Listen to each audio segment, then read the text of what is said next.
tokolasy tokovavy miarabantsika izy tokatrano manaraka ny fandarana tapatapak'ahitra eto nifiny ny fahita lavitra Olivier TV. Fandarana manokana izy ity nanasana ireo kandida rehetra izay miresaka ho fidiana ny filoham-pirenena ao anatin'ny fifidianana taona 2024 fa iny fandarana anio ohatra matoa Mahafaly Solonandrasana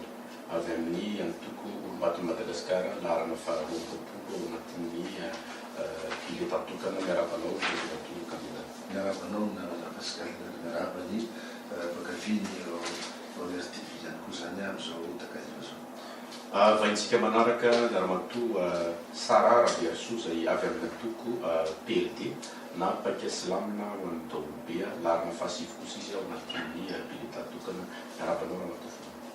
Mirabanareo rehetra ekipan'ny Olivier TV dia mirabany malagasy rehetra manaraka ny fandarana androany. Sotra toko ao anatin'ny orara eo sika miaraka iresaresaka amin'irety fahiny reto izay kandida radio ny mpiara-manotra ny fandarana kosa dia Andriamatoa Roty Radriamandanto sy ny tenako Rason Pascal Rabaarity. Mirabanao Pascal Rason. Tokolasy tokovavy izay no ela satria izy ity fa natao iresaresana an-taram-pirenena mahakasika ny fifidianana maromaro ny vaovao nanodidina tato ato. Iroso avy hatranintsika amin'ny fanomezana ampapitoana vitsivitsy ho an'ireto kandida izay nasaintsika reto ho fampafamafisina fampahafantarana azy ireo iza moa ramatoa Sara Rabearisoa raha fehezina zafetra. Renim-pianakaviana ny tenako nianatra momba ny lalàna ary manao ny atao hoe diplomatie préventive ankehitriny ho fandaminana ny ady rehetra aty amin'ny continent africaine. Latsaka ho fidiana satria efa nilatsaka fa misy antony lehibe ny fahafantarana sy ny fahatsapana fa tsy mety tsony ny fomba fitantanana hatramin'izay ary mila manova isika. Izay no mombana dia ao anatin'ny antoko parti libéral démocrate na hoe paika silama ho an'ny daolobe no nananganana ny foto-kevitra sy ny viana hoentina izarana ny fampizarana aminao ary hiatrehana an'ity fifidianana ity. Sotra tompoko ny kandida Sara Rabearisoa larana fahasivy izay tsara manamarika manana an'ilay teny faneva hoe ny fotsika mitaky fanovana midirantsika lalindalo izay rehefa kelikely eo fa ny vahintsika anankiray kosa dia Andriamatoa Mahafaly Solonandrasana izay manana izay teny faneva izay ihany koa tsy ny pejy tsony no mila vadika fa ny biby mihitsy no mila soloina moa ny kandida larana faharoapolo afaka tolotra ao anatin'ny teny voly mahakasika ny kandida. Izay indrindra ny namana Pascal ny tenako moa zany tsy zoviana tsony satria efa tazona ndraikitra ambony teto amin'ny firenena fa nytiako asongadina fotsiny dia efa nitazona toerana maro nandalo atao anatotra maro teo amin'ny raharam-panjakana ny tenako efa sous-préfet préfet efa filohan'ny faritany talea tao ministère natany ministre natany ary prime ministre ary nisany nanapahako hevitra zany amin'izao filatsako fidiana filoham-pirenena zao zany te hitondra ny vina koa satria mety hisy anome tsiny hoe manina moa ianao atao tsy niteny zao anao niteny za zany karazana tsikirity momba fody zany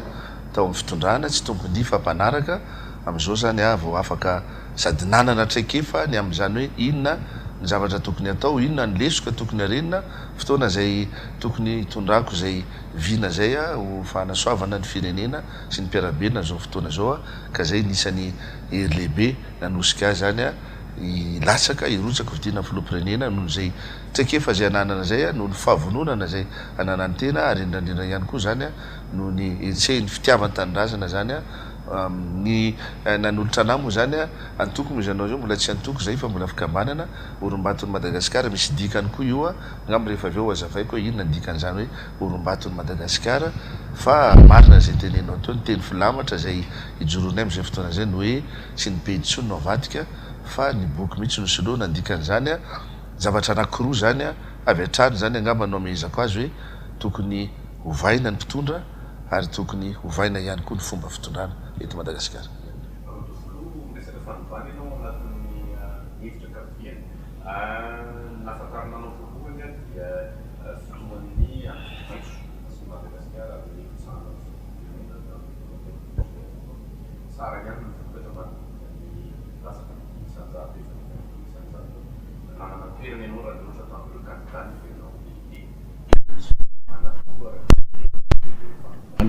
Kehitriny ao anatin'ny antoko PLD revirement fiovana tena ty amin'ny 70 degré mihitsiny avy any amin'ny social kokoa ianao nakaty amin'ny parti libéral ohatrany ahoana ny fanazavanao an'izay politique amin'ny lafiny politika inona zay schéma zay raha zavaina politika tsisy hoe fiovany be fa ny sehatra hoentina nanoizako ny politika no tsy maintsy ny foroniko teo anatrehan'ny fiainana manokana sy eo anatrehan'ny COP 21 zay nanapaka mihitsiny ny tokony vahaolana hoentina hietrehana ny atao hoe fiovaovan'ny toetrandro ho an'izao tontolo izao ary teo zany natao hoe parti libéral démocrate raha ohatra libéral démocrate dia mipetraka amin'ny hoe fanamafisana ny zo fototra ara-ekonomika sy sosialy ary tao amin'ny maitso raha zay nijerena ny tenako no napiditra mihitsy lalina dia lalina ny atao hoe toekarena maitso tsy nibahana loatra ataony hoe fiarovana satria navela ho an'ny VVF sy ny ONG isan-karazany zany fa ny politika ny économie verte mihitsy no nentina ary betsaka ny nakanio taty aoriana rehefa mitonga ny COP 21 dia mipetraka atao fa tsy mahomby zany ny vahaolana no entina niarovana ny tontolo izao amin'ny lafiny tontolo iainana matoa tsy tratra ilay tanjona dikan'izay tsy maintsy mieritreritra zavatra aingana ary mafimafy kokoa ary zay no mahatonga ny hoe sehatra ara-toekarena tena amoizako mihitsy hijerevana lavitra hijerevana aingana ny vahaolana ny fiovana am'le sehatra international zay madame Sara Rabearisoa fa raha eto anivon'ny Madagasikara zany inona moa zany zao le ataontsika hoe mesure zany ataontsika hoe concrète hoe niraisinareo antoko mamolavola zavatra ohatran'izay ny mesure concrète dia nivina hoentina hoe toekarena no tsy maintsy aingana tsy maintsy mafy ny ara-toekarena vo mafy ny ara-kolotsaina tsy maintsy mafy ny ara-toekarena eo amin'ny hoe fetrehana ny fanatontoloana misy sy ny mahatonga ny faritry ny océan Indien ho lasa manana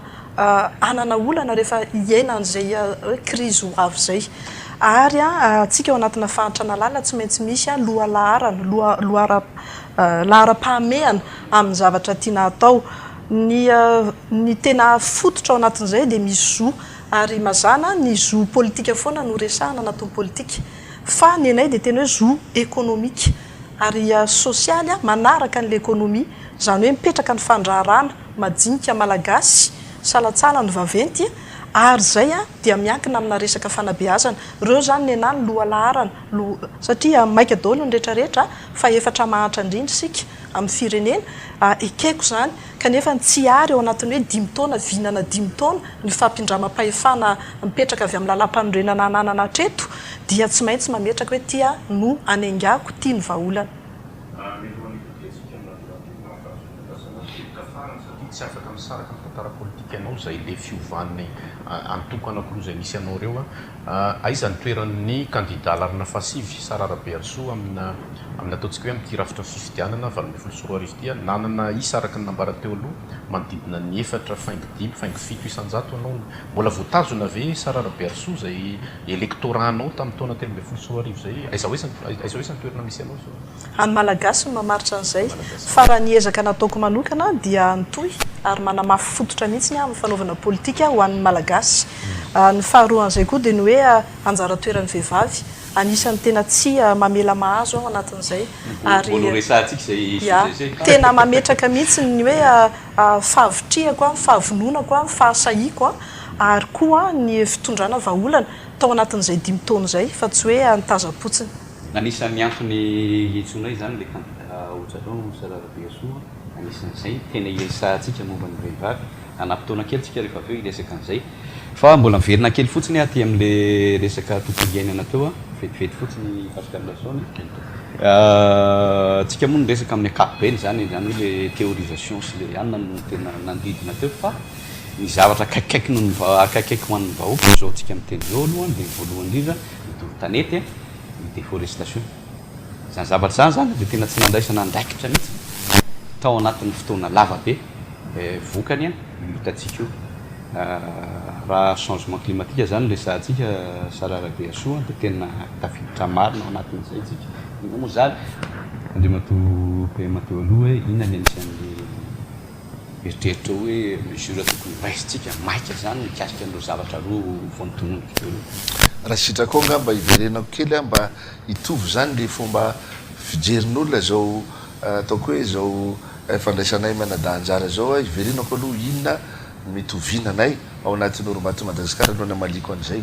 satria orombaton'ny Madagasikara fantatsika tsara zany fa zany orombato zany de milaza fanorenana mafiorina fanorenana tsy hoe isy rivotra kely fotsiny de hoe ataoko hoe mirodana ny zavatra ajoro fa zavatra natao aharitra zany zavatra ajoro zava-misy teto amin'ny firenena fantatsika tsara afaka maka ohatra vitsivitsy ny tenako teto amin'ny firenena nandalo krizy misesesitsika teto Madagasikara reny krizy lavareny reny zavatra nampalahelo ary nampikorosofahana foana ny toekarena teto Madagasikara ary ny mampalahelo de ny filoham-pirenena tonga eo zany mialatsiny amin'ny tenan'izay mitondra zavatra anankiroa izy zavatra tsy tokony ho zay tsony ny pratika zany mitondra ny antokony izy mitondra ny lavanam-panorenana vaovao rehefa tonga izy misy tsy fetezana zany eo amin'ny fitondrana zany ka tsy mety miova zany le mpitondra mijora mirotsaka an-dalambe ny olona rehefa aveo de lasa mandositra izy miaraka amin'ny antokony sy ny lalam-panorenana saika zay foana ny teto amin'ny firenena ka zay zany amin'ny orombaton'ny Madagasikara de mietrehitra hoe ndao mba hanorina zavatra aharitra eto amin'ny firenena lovainy taranaka faramandimby zany zay ny zavatra tena voalohany ary ny vinanay moa zany orombaton'ny Madagasikara de mazava be fa hoe Madagasikara malagasy miara-mientana eo amin'ny rafitra anankiray zay miaingy ny fotony ary ny arena ny malagasy no ampandrosoana ny Madagasikara amin'izay fotoana zay lalina be zay le verenantsika rehefa aveo fa zay no an'izay vina zay no anatratraranareo inona mitetika asa ny paikady ho intonom-bato Madagasikara zany rehefa tonga ny fitondrany izy fa ny tiako tenenina zany manona an'izay vina zay manana valeur na sotoavina zay arovana mafy ihany koa zay amin'ny orombaton'ny Madagasikara mba tsy isiny reny krizy lavareny reny tsony anisan'ny sotoavina zava-misy teto Madagasikara nisy zavatra very matoa zany niverimberina foana reny krizy lavareny reny ary mampalahelo fa lasa tsy mendrika atsika malagasy reny toetra reny nisy fahaverezana zany ka tokony hiverenana ohatra ny sotoavina malagasy zay de mampalahelo zany very zay fomba mampanao neti-paharazana ny fihavanana zay nisy very koa zany raha sitraka aloha rehefa aveo azo anaovana karazana hoe hitariko le izy ny sotoavina republikanina de misy zavatra very koa zany tokony haverina ny sotoavina demokratika reny rehetra reny zany raha mipetraka araka ny tokony izy tsy tokony isy krizy tsony eto Madagasikara ary zavatra tenitenenina foana hoe tokony anaovanareo fondation zany reo fondation zany ange de zavatra iainana zany tsy anaovana concertation efa ntenan'zany azonareo jerena ny oronantsara rehetrarehetra ka za efa niteny foana fa zay ny tiako tenena hoe tsy kritim-boba fody tsy tompon-dy fa mpanaraka mikohatra anareo tamin'le krizy farany teo tena teneniko anareo eto tamin'iny na tonga le firotsahan reny député fito amby telo amby fitopolo teny andalambe reny efa naka fanapahan-kevitra ny tenako ny resaka tamin'ny filoha zany tiako mifantatry ny malagasy président raha sitraka ao anatona mihitsy anatona ny filoha teo aloha hijery marimatry raisina nanatona ny filoha andrajoelona tiako ampahafantarana malagasy zany nanatona ny filoha ravanomanana de samy azoko daholy ny zavatra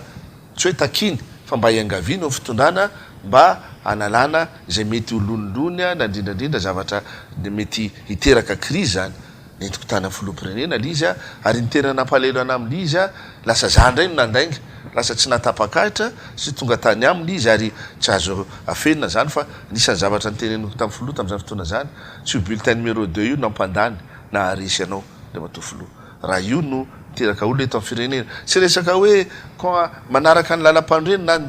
na hoe tsy araky ny lalam-pandrenana le izy fa hoe ahoana natao mba hialana amin'ny tsavorovoro iny moa zany mihitanareo iny fa tsy narahina ny zavatra ny teneniko de hitanareo zavatra nyseho teo ka zavatra be dia be ohatran'izany no nanapahako hevitra ary teneniko eto foana fa na miteny azy ianao amin'ny prime ministre anao tsy anao ny tompony teny farany mazava loatra ary tadidinareo tamin'izany nametra-pialana tena an'izay hoe na mikasika lalam-pifidianana azy ao enina de tsy tompony teny farany azy ao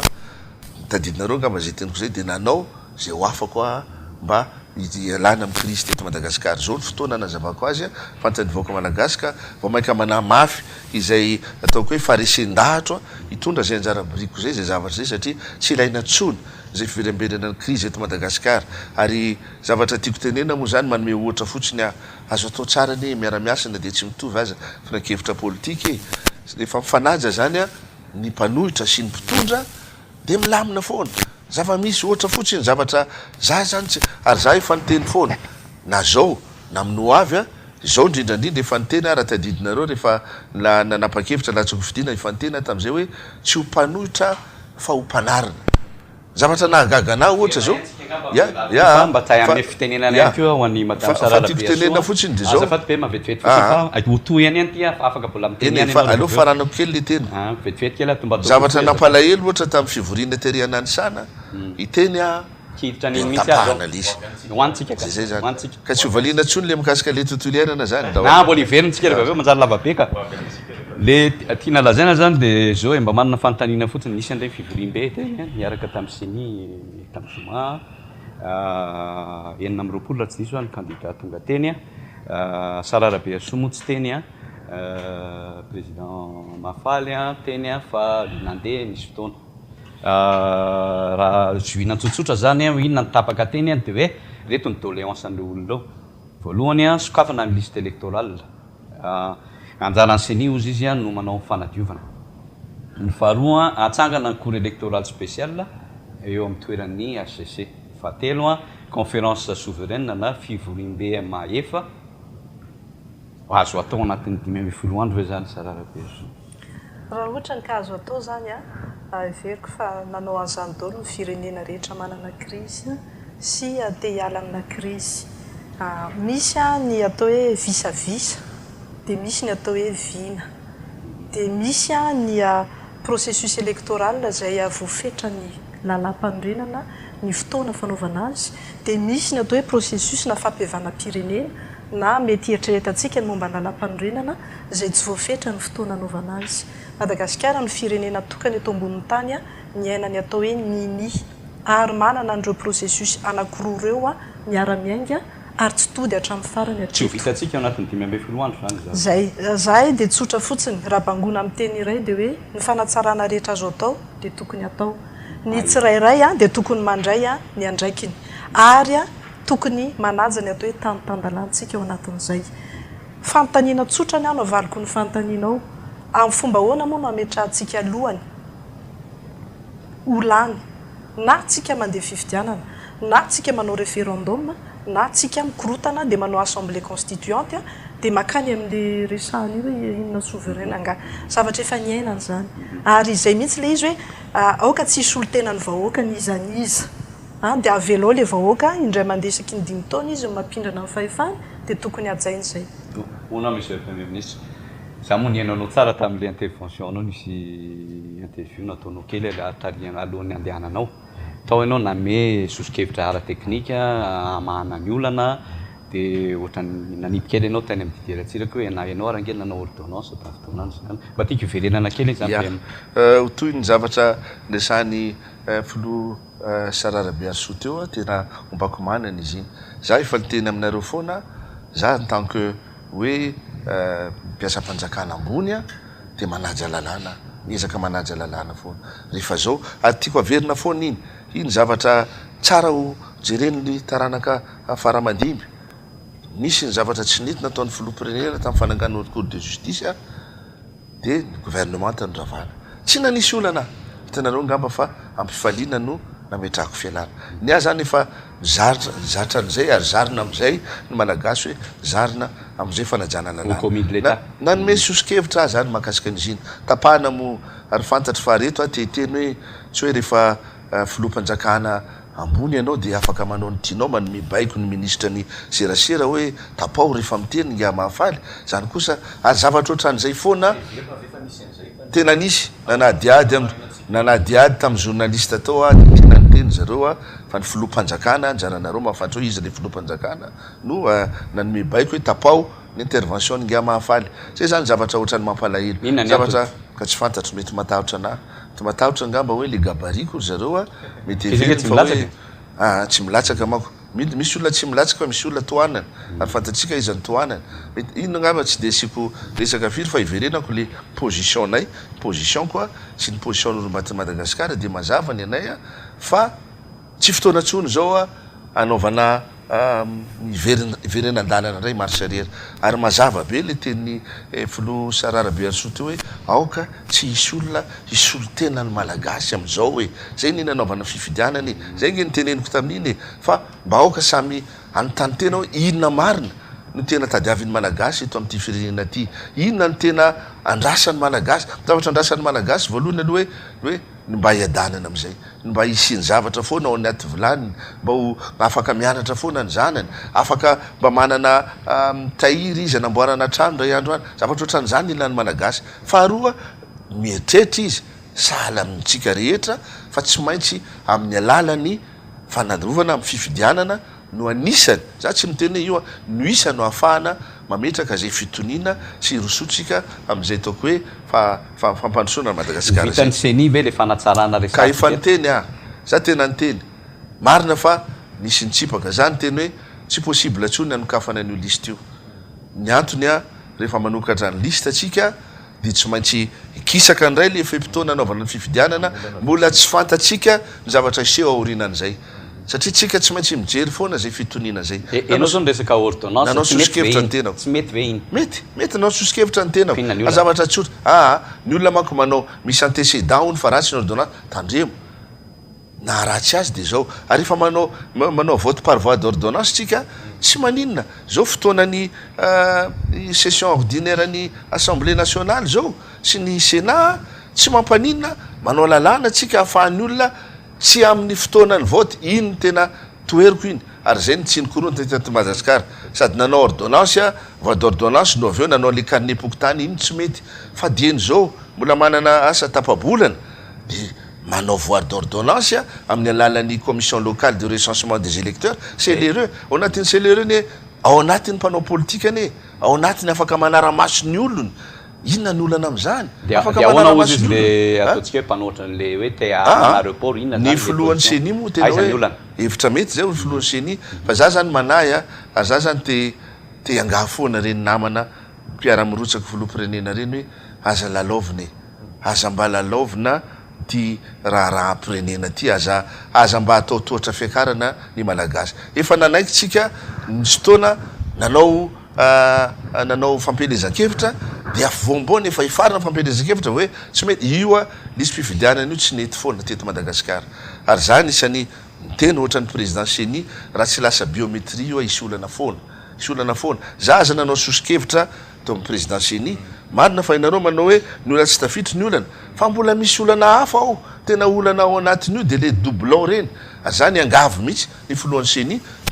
teneny mihitsy ny technicien anao alohan'ny fifidianana tsy mila manokatra liste zany fa asoro doublon reo mety hiteraka zavatra goavana eo amin'ny resaka osoka eo amin'ny firenena eritreretinareo olona anankiray anarany tsy miova ny anarany fa ny adresiny fotsiny miova reny olona reny afaka mifidy ohatra izy eo eny nanisana de rehefa aveo izy tonga mifidy eny ankerana rehefa aveo izy mandeha mifidy eny Mahamasina zavatra ohatran'izany tsy mety zavatra ohatran'izay madinidinika ohatran'izay aloha no azo ahitsy raha mbola zao pratique misy am'izao fotoana zao amin'ny fanaovana liste ataoko hoe informatisé am'izao fa ny tena izy raha tiatsika tena hiala am'izany hoe osoka amin'ny resaka liste mpifidianana zay de tsy maintsy miditra amin'ny système biométrique nefa tsy azo eritreretina zany misy firenena africaine 3 taona 5 taona nanaovany azy mbola tsy vita hatramin'izao ka ny sosikevitra aloha miditra am'izay elanelam-panahy zay raha toka sitraky iny malagasy par voie d'ordonnance terriany manko le fotoana zany zao ny hoe fanatsarana misy foana ny azo atao ary ny voalohany le voalaza teo ny par voie d'ordonnance raha iny misy le hoe jereviny doublon fa ny fahatelo tenenay koa de ny hoe bureau de vote satria mialatsiny kosa fa efa apetraka ny candidature vao nanatsara zany ny Seni de nihitatra nisan'le bureau ary eo zany miampy am'le doublon de misy ny bureau fictif tsotra fotsiny le izy raha manana budget nao hiatrehana fifidianana tapitapika eo mitombo ny bureau de vote ka nahiteny amiko ary ianao eo amin'le toerana anankiray ihany no zaraina hevitra 10 ho anahy zany midika fa manampy olona 10 na 20 dikan'izay zany a raha anao fanatsarana konseny dia averenao amin'le bureau de vote taloha fotsiny satria lasa olana be a na fitsara moa nisan'ny bureau de vote moa zany zao 24 800 mahery 820 et quelque non dikan'izay zany lasa tsisy mihitsy anana an'izay ary le bureau de vote reo ny akamarony a any amina toerana tena zay ndrindra manko le tiako antaniny ny candidat Mahafaly Solonandrasana ny candidat Sara Rabearisoa ve manana zany 24 820 personnes zany fois 2 satria any koa le izy hoe manana an'ireo délégué reo ve nareo anara-maso ny vatonareo sao de tena aloha zay aloha manana zay a satria any amin'ny 50 000 latsaka anie zany satria misy ny titulaire misy ny suppléant fa manana zay fa te anazava fotsiny a par rapport ny zavatra teneny filo Sara Rabearisoa teo na tonga an'izy io niova satria mbola misy natanjo ara-pahefana tamin'izay fotoana zay a de nisy iny a fanitsina le lalàna mahakasika ny délimitation géographique ny commune teto Madagasikara reny nanova zavatra reny satria nisy commune de nisy composante ny fokotany maromaro de niendaka amin'ny commune anankiray de nalefa amin'ny commune anankiray reny zany a nisy fusion nisy création ny sasany a ka reny a tsy maintsy natao kosa anome ohatra misy ane teto Madagasikara zavatra tsy logike ohatra zao a ny olona anankiray a ao amin'ny fokotany misy commune anankiray izy a de misy renirano rehefa natao ny bureau de vote a any ampitan-dranomasina any anampitan-drano anankiray any izy no mifidy nefa aty ny toerana misy azy na itsy reny a fa ny mampalahelo zany a fohy loatra le fotoana nanitsina anazy a marina ny tenin'ny raha inao manazava zao nge zay mihinanao hoe tsy any mihitsy angamba ny olana fa hoan'ny vahoaka de le tsy fisiny le serasera araky ny tokony ho izy a ary ny tsy aloha tsy olona ny marina ny tsy fisiny ny tsy fahampiny ny fitokisana intsony ny fitondrana eo anivon'ny vahoaka de lasa olana be zany le na zavatra kely oatra an'iny ary miova efa manahirana an'le vahoaka mpifidy le izy eo zany mamisy atsika hoe tokony isy misy sehatra ohatran'izao zany de azafaintsika araky ny tokony ho izy foana ny zavatra apetraka foana hoe atraizany no andraikitro amin'ny candidat ary atraizany no ananatsika ny atao hoe fahefana mahefa eto amin'ny tany firenena de eo anatrehan'izay nanao antso avo zahako manokana hoe misy fifanarahana tokony atao amin'ny samy candidat satria zany a mazava be fa misy no miteny hoe tsy manaiky an'io fifidianana io misy a rehefa miteny sady hoe tsy anaiky nyvalim-pifidianana dikan'izany zany tena hoe hiditra crise de zay indrindra de ozy aho hoe vaolana anankiray arosoko ty ary narosoko teo anatrehan'ny CENI sy ny gouvernement sy ny communauté internationale tokony faritatsika miaraka ny atao hoe afaka ekena le seuil na tolérable traiza no afaka ekena raha ohatra ka ny salan'isan'ny fahavitriana mihoatra kely ohatra na ohatra ny hoe le flolany a zara falany malélu na ny taux d'abstention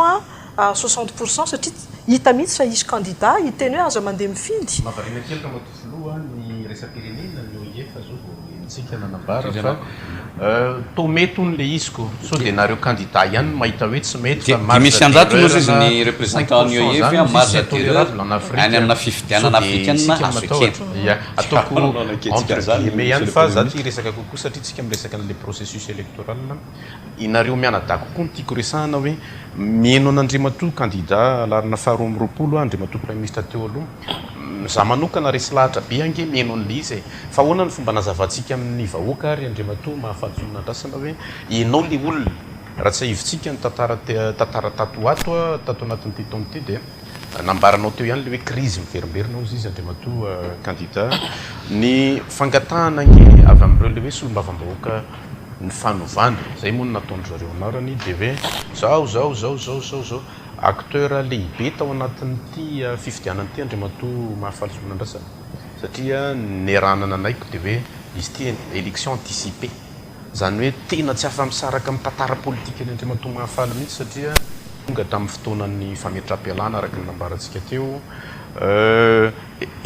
enao ve zany zao atao hoe tombonao anao tsy tombonao anao ve raha ho an'ny candidat Mahafaly Solonandrasana manokana ny toerana misy anao satria mbola misy volana vitsivitsy vao tokony hifarana ny tena atao hoe fotoam-piasana ofisialy ny fanjakana zay misy anao tamin'ny fotoanana prime ministre mitrangara le olana ankehitriny rehefa aveo resahako ihany mahakasika ny hoe ohatran'iza ny toerana misy ny kandida Mahafaly Solonandrasana par rapport zao zava-misy zao satria araka ny nambara teo betsaka ihany ny zavatra raha tsy azontsika lalovana mifandraiky amin'le tantara politika n'Andriamatoa Mahafaly zay nambaranao teo ary tiako ny hainao azy hoe hainao mihitsy miresaka azy hoe misy ny crise ny verimberina atsika nge teo nandalo tamina hoe article 54 tsy Andriamatoa Mahafaly neny tokony tenao prime ministre ny fitakina ny fametram-pialana reo raha mafana rehetra tsy reny ny tena votoatana fa ohatran'izy amin'izay ary ianao zany zao solution ve ianao ho an'ny vahoaka malagasy satria ianao acteur atao anatin'ilay mandrapatonga amin'izao situation misy atsika zao eny hatramin'ny listy fifidianana sy ny karazany ianao manampaizana eo amin'ny sehatra ny ataoko hoe atitany itsokely aloha acteur amin'ny lafiny ray satria fanatanteraka ary lohany tao fanatanteraka marina zany fa tsy acteur amin'ny lafiny anankiray satria za mbola tao amin'ny fitondrana efa niteny foana hoe mandringo ka nisy tsindry ve zay zavatra zay tsy nahafahanao efa niteny mandringo ilaram-pandrenana io ary tokony asiana fanitsinana ovana mihitsy za moa fa sa zao satria latsako fidina efa niteny rehefa tonga amin'ny fitondrana zay dia tena ovana mihitsy ho lalam-pandrenana io fa lalam-pandrenana ratsy indrindra teo amin'ny république mifandimby io lalam-pandrenana io sy lalam-pandrenana mampiady lalam-pandrenana misy fanoerana betsaka lalam-pandrenana izay nitahena sur mesure ny tsy teny fanjaranareo mahafantatra an'izany tsy ilaina ntsony zany zay no antony hoe miverina foana atsika amin'ny orombatony Madagasikara ka hoe tombony ho an'iza za aloha za tsy mety hoe tombony ho an'aly izy fa za zany mitady tombony foana ho an'ny vahoaka Madagasikara fa manao Andriamatoa prime ministre teo aloha tehiteny ve anao hoe tafasaraka tanteraka tamin'ny famille politique anao teo aloha tsy azo fenina aloha famille politique anao ihany raha miemitra tany amin'ny enim-bolana lasytsika tsy nampiasa an'izay langage zay ngamba n'Andriamatoa Mahafaly hoe kandida sasatsasany ndeha atao hoe tao anatina fitondram-panjakana miaraka na rehetra raha tamin'izany mbola atao hoe isika no nampiasainao tehiteny ve anao manoloana ny vahoaka malagasy satria anao kandida androany hoe tsisy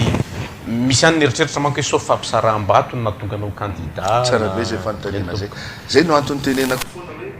misy zavatra mila miova ny fomba fisainana eto Madagasikara indrindra le hoe fomba fanaovana politika na pratique politique efa ntenan'izay zavatra anankiroa na maliko anao amin'izay amin'ny lafiny anankiray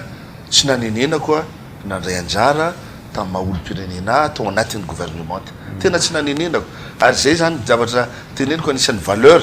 tena voizinay amin'ny olom-batony Madagasikara ny hoe rehefa tonga amin'ny fitondrana ny olona anankiray tsy andeha mafa daholo zay vitany teo aloha dia anao zavatra vaovao foana zay manko le zavatra manahirana ary tsy anao an'izay intsony tsika ary tsy anao an'izay ny olom-batony Madagasikara zay ny anankiray donc tsy nanenenana ny tao anatin'ny fitondrana zany kosa so ihany koa tao anatin'ny fitondrana fa rehefa niala vo afaka miteny ny zavatra tsy nety satria betsaka ny zavatra tsy nety tao aloha ankoatra ny zavatra nety betsaka ny zavatra tsy nety ary aranao hoe prime ministre ianao hoe tsy afaka iteny rehefa hoe meko ohatra ianao ohatra vitsivitsy fotsiny mety ho gaga nareo ry vahoaka malagasy ahoana moa ny eritreretanao prime ministre ianao nefa ianao tsy mahafantatra akory ny ataon'ny ministre anao ministre ny angovo ministre ny ohatra ianao prime ministre tsy fantatra akory ny ataon'ny ministre ny jono satria maninona mitatitra any aminao sa tsy mitatitra satria any ambony zany zavatra tsy mety tsony ary sako mitena an'izany tsy anaiky an'izany zany tao amin'ny TV plus rehefa filoham-pirenena dia tsy isa hoe ty ministre any président ty ministre any premier ministre fa tanjona ray notadiavina eo fampandrosoana malagasy ary io priorité koa tiako tenenina teo amin'ny gouvernement zay tariko zay koa zany tiako anazavana an'izany ary mampalahelo izy tenena foana hoe zao ny lara-pamena zao ny lara-pamena mila filoham-pirenena sa mametraka zay lara-pamena zay manome ohatra anareo zay zao za zao dia tena efa nanana tamin'ny prime ministre na ary manana am'izao hoe ahoana natao paikady atao mba ahafahana mametraka ny fandrimpahalemana maharitra tsy haiko mbola hitena zay nareo rehefa avy eo ndray mandeha ihany vao hita taratra zany hoe tena ny vahoaka ane mitsary tena hitany vahoaka ary indraindray lasa ridicule ny gouvernement samy maka ho azy ary zay koa ilaina zay fasahiny mpitondra anankiray milaza fa hoe nisy zavatra tsy nety zay nge zavatra tsisy am'izao fotoana zao hoe misy ny sasiny efa tsy nety nataony rehefa manao propagande hoe hotoizatsika ny lalana maka izy lalana makany ankady ka zay le tsy mety fa ny anahy sakolazaina hoe indray mandeha ihany 3e trimestre farany tamin'ny taona 7 sy 10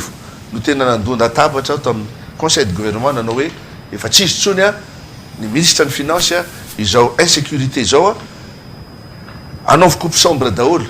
ny budget ny ministre rehetrarehetra de omena andreo ministre misahana ny resaka fandripahalemana zavatra aloha zavatra tsy normal ange zany raha ohatra priorité marina ny fandripahalemana maninona efa any amin'ny farataona vao mijery indray hoe coupe sombre natao fa zavatra tokony prévu ao amin'ny loi de finance zay priorité zay no antony tenenako hoe filopirenena zay tokony apetraka eo a filopirenena zay miteny hoe tiany lara-pamena ary hita taratra fa tena lara-pamena ena ary hitany vahoaka l izy fa tsy tenenina mivava nefa tsy tanterahana akory miresaka atsika ohatra resaka décentralisation saika mba antany kely any Sara Rabearisoa azafady tsy fotoana ny ve zao no hoana filoha vehivavy anday andraikitra hitondra ny firenena mamela anao alohan'izay aloha am'le hoe betsaka matsy ny resaka amin'ny hoe anao lalam-pandrenana vaovao ekena zay fa tsika miaina an'io ny atao hoe gouvernement de consensus zany hoe erahana za tena manolotra vahaolana amin'ny an'io satria mba ialana am'le hoe ny atsasany mandeha mifidy ny atsasany ny candidat tsy latsaka nefa tsy anao akory io gouvernement io raha zay ny olana an'io ka tsapa fa olana ary olana aloha le izy dia lasa manana asa roa izy ny asany tena tokony nataony de hoe manatanteraka n'ity fifidianana ity ao anatin'izay zany mieritreritra mihitsy ny fanatsarana le fifidianana le gouvernement fa ny asany faharoa koa de mahita fa misy mitady anangana fanjakana paralelina mety hoe ary zay zavatra zay de tokony hitondrana vahaolana tsotra vahaolana anankiray avy amin'ny ataoko hoe faiza manao ny firenena tsy lavitra tsika maro zay afaka isotomana lesona mba tsy hahatonga ny Madagasikara ohatran'ny Congo tsy fandrebrebena satria misy ny atao hoe commission afaka ataon'ny gouvernement ihany koa tsika misy rehefa misy olana tsy tsara ho dia tsy hita ary affaire nationale le élection raha izay dikan'izay misy processus na élection tsy maintsy ajaina fa misy processus anankiray zay efa natombokontsika koa ny atao hoe réconciliation nationale ary eo anatin'io no mijery hoe inona le rafitra mety ho an'le malagasy za de miteny hoe matoa ianao candidat de ao anatin'ny propagandinao ny anay zao de république parlementaire ny voisinay zay le rafitra tianay apetraka ny aingany amin'ny fokotany etsetretsetra afaka hidirana tsara iny avy eo ao anatin'io zany ianao raha tena te hitondra ianao de ao ianao zay le mahafifidianana amin'ny fifidianana avy eo isafidy fa afaka koa tsika manao processus anankiray hoe ty gouvernement ty dia andinika miaraka amina expert vitsivitsy avy eto toerana sy avy any ivelany miaraka amina sehatra vitsivitsy mahay tsara ny atao hoe fanaovana lalam-pandrenana satria ny olana koa de ity lany filoha olona anankiray rapitso dus hoe anovana lalam-pandrenana zavatra ny ainatsika i lalam-pandrenana mety aminy no ataony taillé sur sa mesure ka le fifapatokisana de zay ny tenenako hoe de mbola gouvernement tsy latsaka hofidiana no ananana ankehitriny de afaka atombony io toizana ny processus na réconciliation anatina commission zay mieritreritra ny lalam-pandrenana ny candidat rehetrarehetra de tokony mifanaiky hoe zay rehefa lany eo tsy manova ny asan'io commission io tsy mametra ny asan'io commission io miaina ny lalam-pandrenana misy am'izao tsika mandra-pahavoaka atsika an'le lalam-pandrenana satria zavatra io de tena ohatrany hoe mialatsiny fa tsy hoe tsy fifapatokisana izy ny olany izy ny tsy olany fa rehefa tonga eo zany de matoa tonga eo na nakajikajy za zao ny vision ny vina de hoe république parlementaire dia mazava ho azy fa mandeha be zay fa nohatra am'izay misy ny fédéraliste mety misy ny monarchiste mety misy ny izy ahoana moa no ampanaovantsika fanabeazana malagasy eo anatina fotoana foy momba an'izany any ine ny tokony eritreretiny de mbola misy an'ity gouvernement ty zany de tsara atao ary eo miverina am'le hoe ny vehivavy maro anisany le vehivavy ny atsasaky le olombelona malagasy ary matoa le firenena tsy nandroso de natao akilabao mialatsiny fa le lafona no maro anisa tamin'ny sehatra rehetra atrany amina filoha atrany amina chef de région tsy mbola misy vehivavy na ray aritsika atrany anivony commune na any amin'ny assemblée nationale le fa niterepotsy ny vonazo an'io pourcentage io dikan'izay tena misy zavatra mihitsy satria ny famakinay ny filanay ny antony dia satria voageja misy gej zao amin'ny hoe fahalalan'le fiarahamonina mihitsiny sy ny famelany an'le vehivavy ary manomboka ao tokantrano io resaka io manomboka ny fampitezana zany hoe ny ray aman-dreny samy mamelany zana ny laso vavy andeha hianatra tsy kejainy eo inona zany ny antony andefasanao ny zanaka ao vavy hianatra raha ohatra ka ozy ianao rehefa feno ny taona dia manambady aloha ny priorité ho anao na ianao dia tsy tokony mitantana fa lasa ianao no ohatrany hoe mitondra ny satroky ny ankohonana satria resaka firenena sy fitantanana no resahana ary manana olo-pirenena feno ny 12 taona nalàna vavy amiko dia tokony zay ny fomba fisainana ietrehana ny atao hoe fiainam-pirenena fa tsy hoe satria ianao vehivavy dia ianao manaraka fotsiny ery dia comptable secrétaire sy conseiller ny mety aminao misy zavatra zany tena aritsapa le izy hoe rehefa tonga hoe le lehilahy misy nametra-panontaniana ave amin'ireo lehilahy rehetrarehetra reo hoe inona ny faripaizany na inona ny gafy nataony ohatra tsy mampome atsika fa misy tena mampome fa rehefa le vehivavy zany dia efa inona moa ny efa vitany dia inona ny nataony dia aiza koa le lesoka be aminazy zay zavatra zay zao everiko fa ny honneur TV dia tena afaka mihitsy mitaiza satria anjarany atao zay Rabearisoa atao zay mampizay manontany anao ary zay tena mino mihitsy hoe le parité eo amin'ny lafiny zany dia tena zava-dehibe ao anatin'ny fampandrosoana fantatro tsara fa tamin'ny andron'ny vadiny Barack Obama dia efa niteny izy hoe 10 isanjaton'ny olona eto amin'ny États-Unis izy tsy mifidy satria vehivavy ka mitovy amin'izay ihany angamba ny zavatra misy eto amintsika dia za ty hiverina kely kokoa ohatr' zao mihainao ny ramatoa sara Rabearisoa miresaka dia ohatra aty amintsika ny tsiny aty amintsika gasy aty amintsika mpanao politika sahala amin'izao ho atodiko aminareo kandida rototo ty fanontaniako ty hoe ohatrany tsy voaresaka mihitsy ny mahakasika ny ataoko hoe mitsindry avy any ivelany efa nanatsofoka kely ato efa tsy tena ny valinato prime ministre moa le izy fa azadino manodidina 9 tapitrisa 60 millions de dollars angeny koan'ny élection manerana Madagasikara zay vola vahiny volan'ny vahiny nataoko hoe apahany lehibe andriamato prime ministre teo aloha mahalala tsara an'izay manahoana ndray ary mihoatra amin'izay le lazainao zay hoe efa nambarantsika teo fa nany OIF raha nylaza fa mety Philippe fidiananio 5% de marge d'erreur sika manana iabe tao manao an'izao fa manahoana ny fanontaniako zany dia makany amin'izay hoe rehefa Sara Rabearisoa no filoham-pirenena rehefa Mahafaly Olivier ny filoham-pirenena fatatsika nitsindry avy any ivelany tahaka ny ataoko hoe vidin-dasatso io fotsiny zao izany tsy mikaikaika ny pirenena vérité du prix ny exige ny international mba ahafahany débloqué fond fake fatatsika misy conditionnel ohatran'izy ianao rehefa filoham-pirenena iady amin'ireo amin'ny fomba hoana ramatoa Sara Rabearisoa za ngamba mampatsiahy aloha hoe ny teti-bola ampiasaintsika ny vola ampiasain'ity firenena ity hatramina zao mifaleovatenaka hatramin'izao 7 isanjato ange ka mbola vola ampindramin'ny vahiny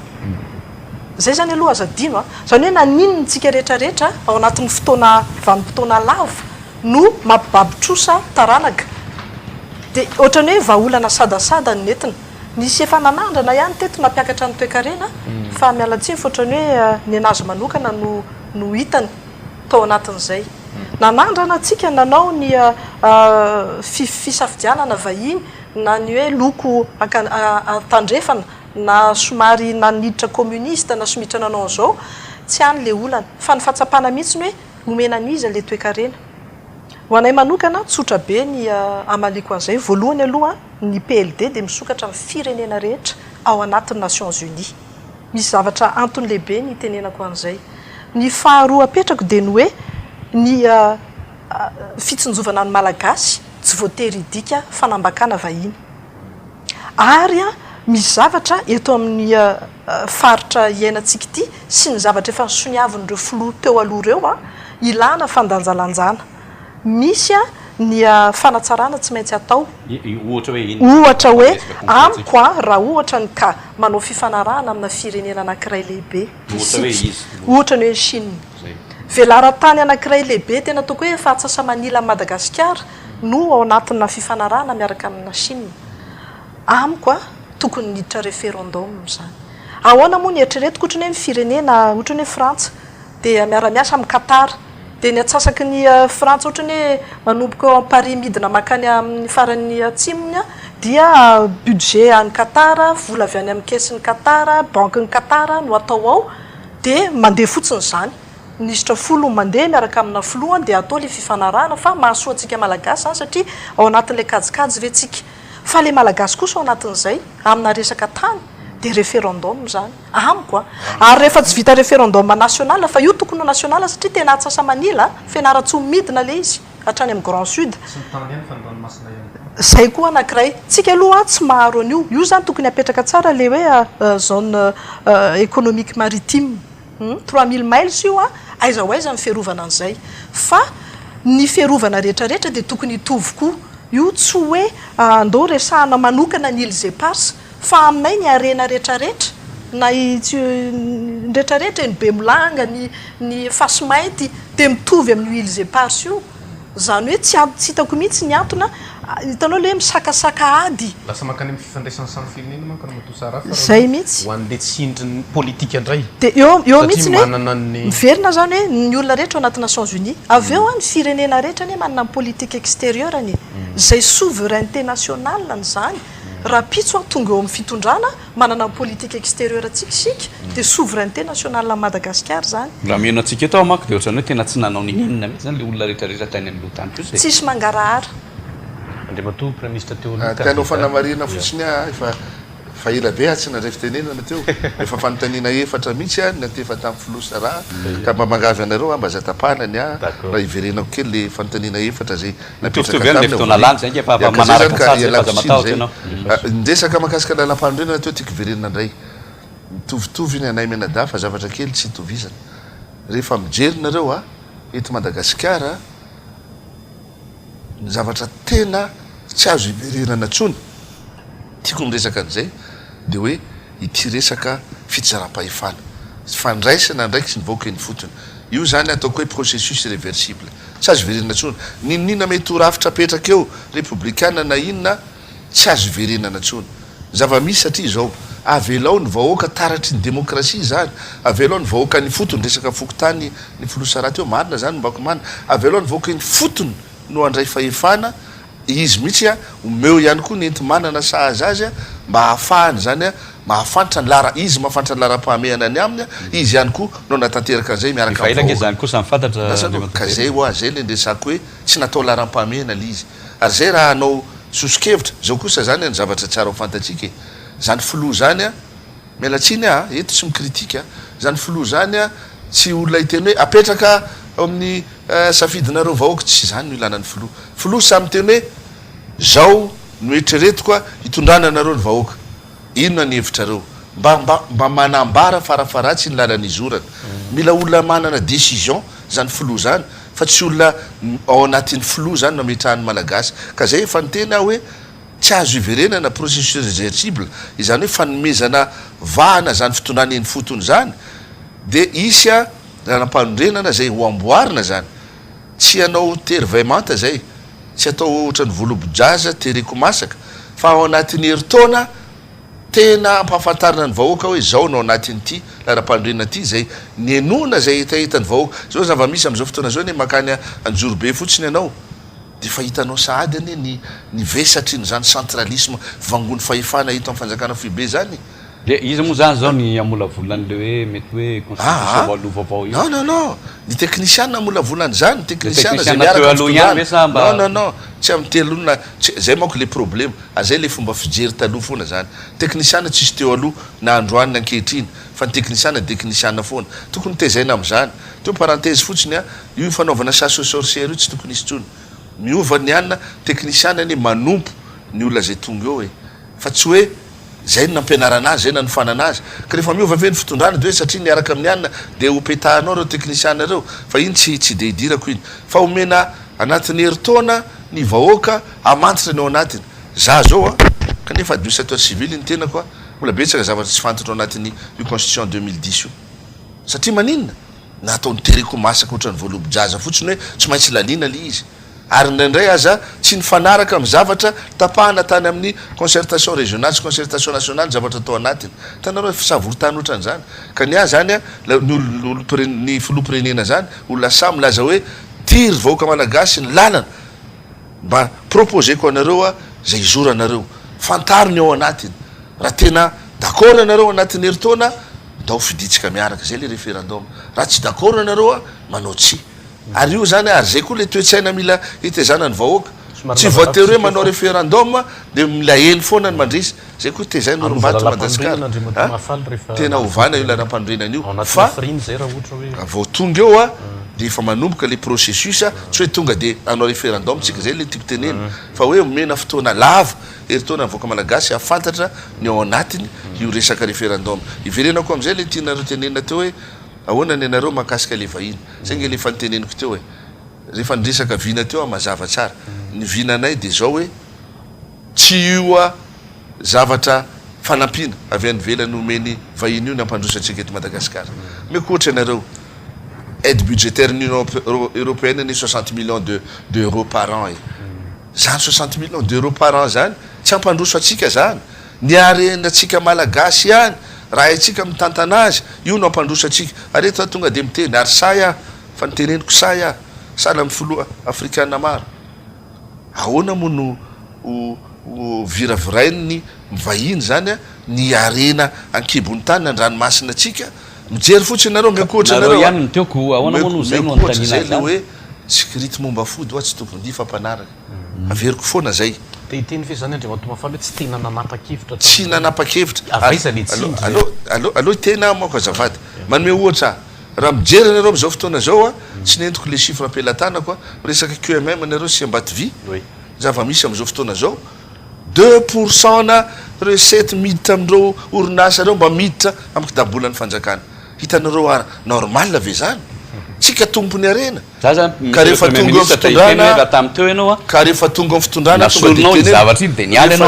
fitondrana tonga dia teneniko anareo rehefa tonga fitondrana révisena io fanarahana tamindreo grande firme étrangère reo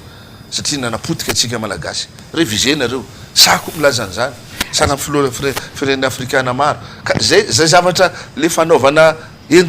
topoka amindreo vahiny zay za tsy miteny hoe tsy tokony anana fanarahana amin'ny vahiny tsika fa milay tsika ihany koa mampanjaka zany fiandrianam-pirenena malagasy zany tsika mahafantatra tena mahasoatsika azotsika ataony manao hoe reo ny arenanay fotoana moa Pascal mandroso be efa somary efa fofony ato taiverina kely farany amina fanontaniana anankiray hitanareo tsara angambyreny le conférence de presse ny transparency internationale tamin'ny herinandro ambony nanao izy questionnaire di question ary naparitany tany amin'ny candidat tsirairay naray andreo questionnaire reo ve tsika ianareo nandray nareo amaly ve nareo sa tsy amaly amaly zay ary amaly ianao tsy fantatsika tsiny raha amaly zay ny zavatra teboka fotsiny dia hoe ohatran'le charte ihany io nanao sonia fa nisy remarque nalefako tany ary nangaviko mihitsy hoe apetrao anatin'ny bokiny le charte le izy ovakiny tantara mora mantsy miteny hoe izahay mantsy zao ohatrany hoe acteur eo am'le sehatra dia ohatrany hoe ny zavatra rehetra dia avaty aminay no apotika na tsara marina ofoloa misy fanapa-kevitra isan-karazany tena faraka lehibe misy andraikitra ary misy adidy raisiko adidy io satria misy olana amaly ianao zany amaly ary misy olana ny atao hoe fahasahina amin'ny mangarahara vetivety fotsiny antany kely any le mato Mahafaly Solonandrasana hoe amaly ve ianao sa tsy amaly za nisany nandrafitra aniny lalàna iny mahakasika hoe tokony isy transparence eo amin'ny ny fangaraharaana eo fampiasana ny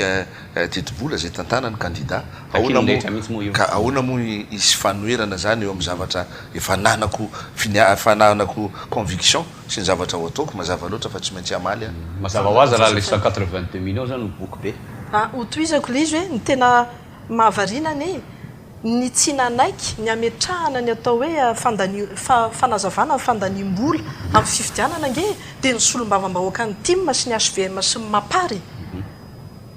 tena zany zavatra zany ny tena hoe mahatonga anay mametra-panontaniana hoe zahay no ohatrany hoe ara vao tsy manao an'ity dia ho alainay baraka vao tsy manao an'ity dia hitanay fa tsy dia ao loatra moralité anareo nefa le olona nataontsika ho solombava andreo antoko politika telo zay manana candidat ankehitriny ary zay mbola hita ao anatin'ny gouvernement no nametraka an'izay ary izy telo dia niaraka ny teny hoe nesorona mihitsiny ny artikla rehetra momba ny hoe mangarahara amin'ny fandaniam-bola ao anatin'ny fifidianana tena mivantana be amin'ny teny an'izay hoe raisinay ny adidy a ny andraikitra amin'ny toerana amin'ny mahatokony hoe ianao no ohatra ao anatin'ny fanovana takiny fa kosany a misy antony lehibe ary tokony jerevana fa tsy ampy fotsiny hoe nanao izy dia plus un kely zany aloha aty amin'ny sain'ny mpanara-baovao fa misy antony be da be ny tenenana an'izany ary tokony misy zavatra hafa akoatran'io ho an'ny hafa koa zay le ataoko hoe deux poids deux mesures raha takina ny fanambaram-panana koa dia mba takio daholo koa ny an'ny au fonctionnaire rehetra azonao fa tsy hoe zahay flou na ho candidat flou no tena ho jerevana daholo fa manomboka any amin'ny président ny tsy haiko sy ny tsika aloha ny eto aloha parallélisme de forme ao anatina fitondram-panjakana marina fa tsy olo tokana ny manao ny fitantanana ary marina loatra ny teniny teo raha misy sarotiny fa misy vahoaka malagasy ny vahoaka malagasy ary zay le ataoko hoe tokony ho marina eo anatrehan'ny adidy sy ny andraikitry ny tsirairay fa tsy hoe rehefa tonga ny fotoana dia avangongo amina olona anankiray ny rihatra rehetra ary elana tsiny daholo ny ambiny ataoko hoe fanomezana sehatra lehibe ho an'ny mpanao politika vehivavy tahaka anao zay tantara-pirenentsika rangeny laza ny mpanjaka faraparany teto nge vehivavy daholo aporosihana ny ataoko hoe firoson'ny lalindalina kokoa fa ny tantara politika anankiray nandalovanao nge teo amin'le hoe mpikambany CST ihany koa ianao teo aloha nametra-pialany ianao fotoana fofotaorinan'izay raha ao anatina frazy anankiray midika afatra inona politika ho anao zay tombony tsy tombony fahalemena ho anao ny amaraparananao an'izay raha fezana amin'ny teny rembavy sarana anao an'izay zavatra misy antony lehibe ny anaovako politika tsy ho an'ny tenako ary misy zavatra tsy afaka hifanarahana dia ny ataoko hoe fanararotana ny fanambakana vahoaka ny fitrandrahana tsy ara-draro ny harem-pirenena ary ny faniravirana mihitsy ny atao hoe fahamarinana zay zavatra zay dia tokony hiainana vao hoentina anomezana moral sy hitantanana firenena ny faharoa lehibe dia apetrako hoe tsy voatery anaiky fa ny fankatoavana ny avo indrindra ny fahatsapanao mihitsy an'izay no zava-dehibe io mety tsy same compte anao na misy ary ny haute cour de justice ho tsaraina ve ianao flou tsisy zay fa anao manokana zay ary zay no ahitana ary aseho foana fa ny fitiavana ny malagasy misy zavatra tsy ho voavidim-bola mihitsy ary ny fitiavana ny firenena dia ao anatin'ny fahendrena sy ny fandanjalanjana ny fanapahan-kevitra fa tsy hoe rehefa tsy tia loko ray na tsy tia raha vao fankahalana ny betsaka dia amiko aloha olana zay ary raha koa fikatonana ho an'ny Madagasikara dia tena olana koa zay satria tsika tsy maharo atsika aloha hatreto tsika zany mila tena mahatakatra ny zavatra tedavin'ny hafa ary mametraka kosany ny finiavana sy tena hoe fasahina miaro amin'ny fomba rehetra ary ny tena fiarovana tsara indrindra dia ny miara-miasa miaraka amin'ny vahoaka dikan'izay ianao lohany dia mila sa mangarahara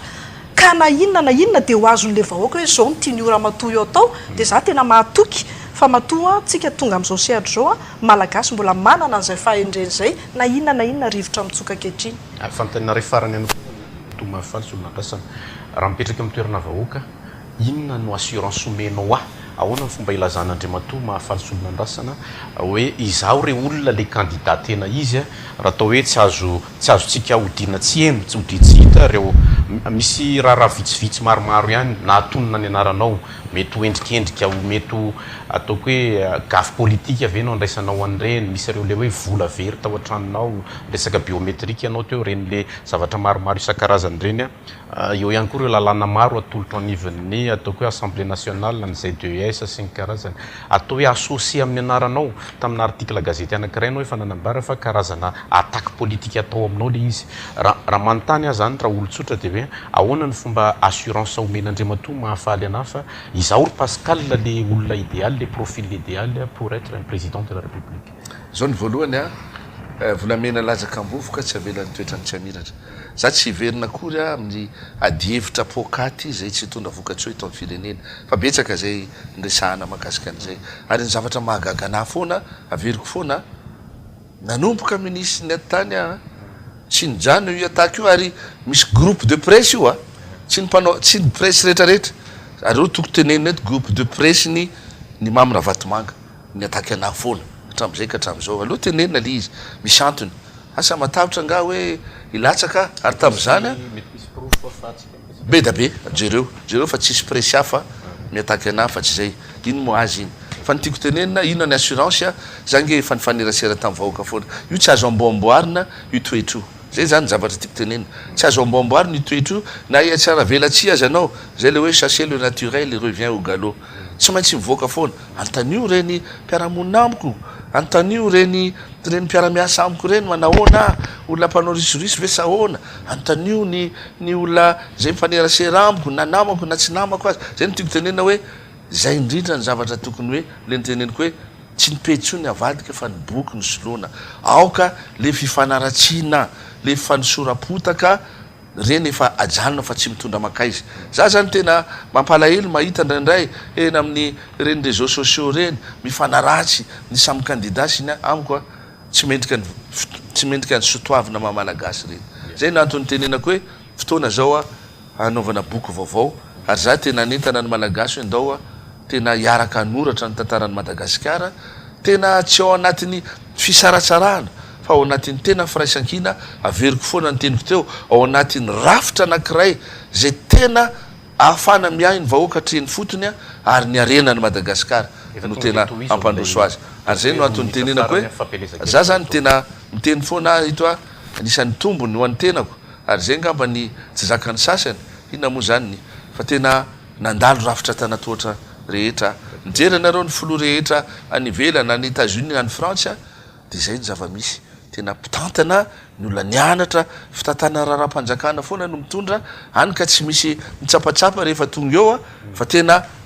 tonga de avanana amin'ny zavatra rehetra zay atao ary zay foana nanahiranatsika teto amin'ny firenena misy mpitondra tonga eo de tena mitsapatsapa izy vita ny 5 taona tsy navita ninina izy de eo izy vao mieritreritra hoe ny sasana azy nanao hoe mbola tsy niomana fa zao avao miomana anazy iny zay no antony tenenako hoe tsy tokony hitsapatsapa tsony zao ary manentana ny vahoaka ito tsy ankaterena raha sitraka reo tena iaina ao anatin'izay boky vaovao zay ao anatin'ny ataoko hoe toetsaina madio ao anatin'ny toetsaina ty firaisakina satria nisan'ny teny filamatry ny orombato ny hoe foin'Andriamanitra ho nosy ty Madagasikara tia ka tokony ahirahina tsika na de eo aza fahasamihafana ilaitsika zay fahasamihafana zay ary aza matahotra amin'ny teny zay fahasamihafana zay fa zay fanafana zay tokony fanohitra hitondra tsika amin'ny firaisakina mba hitondra tsika ihany koa amin'ny fampandrosoana marina ny ty Madagasikara ty fa tsy ho toatra fiakarana tsony voaka malagasy fa ilaina ny mpanompo ny filoha zay anompo fa tsy ho tompona filoha zay tsy tompo teny fantatra ka raha misy zavatra tsy mety zay ataony hifona ny vahoaka tsy maninona zany ary fa mpitondra zay anaja ny mangarahara mpitondra zay akaiky ny vahoaka mahafantatra zay maharary ny vahoaka ary miaraka amin'ny vahoaka eo amin'ny fahamahana ny olana zay misy eo amin'ny vahoaka de raha sitraka reo ry mpifidy namana zany manerany nosy zany anao zay fanamby miaraka zay aminay amin'ny kandida fanomboropolo ny tenako zany manasa anareo hifidy sandrotsa bato ho azy zany larana moa zany fantatrareo de larana fanomboropolo zany Ramatoa Sara Rabearisoa.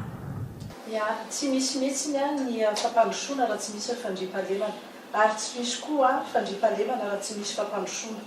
ary izy anankiroa miaraka-ireo ny fandriam-pahalemana sy ny fampandrosoana no mametraka ny zo tena ny zo atsika raha toe-karena no mahatonga atsika marofo ary hiasa mihitsy ampiakarana amin'izay ary toe-karena zay ho an'ny isam-batan'olona ahafahanao miatrika ny andavanandro mpiainanao ampamendrehany vonona tanteraka ny amin'izany laharana fahasivy Sara Rabearisoa ny antso manokana dia ho an'ny tanora sy ny vehivavy ho an'ny malagasy rehetra mandrara mbola tompony hery mbola tompony sandry dia mandehana mifidy apetrao tsara le safidy jereo iza ny olona afaka hiankinana ary manana fahalalana fahendrena ary fahatakarana tena zava-dehibe ho an'ny hoavin'ny nosy ho an'ny hoavin'ny firenena ho an'ny fametrahana anao amin'ny toerana sy ny hasina maha-olombelona malagasy anao dia mandehana mifidy ary isa-taona isaky ny 5 taona no mandeha amin'izany tsika ho anao hoe filoham-pirenena zava-dehibe loatra zany rehefa tsy ampiarina ny zo dia very dia mijanona ny anaty boky ary ny hafa ny manao politika amin'ny toeranao koa za dia milatsaka ary anao sisa ny ambiny dia hoy hoe mandehana mifidy ary larana fahasivy dia vonona hitatana hiaraka anatsara mifampiraharaha aminao isanandro amin'ny mahafilo azy manomboka ny daty mahafilo azy zay nga manoela fa dia isorana mianaramenata tonga mitafatafa niaraka taminay androany maniso dia maniso indrindra amin'ny fampielezan-kevitra zay ataonareo miaranda manantena ihany koa fa mety mba nasehatra mazavatsara tsika androany mba ahafahantsika mba tena miresaka ny tena izy amin'ny vahoaka malagasy miandro dia miandro tokoa zavatra toy izao dia isaorantsika rehetrarehetra misaotra ny mpanaraka ny fandaharana tapatapak'ahitra. Misaotra nareo tompoko. Misaotra.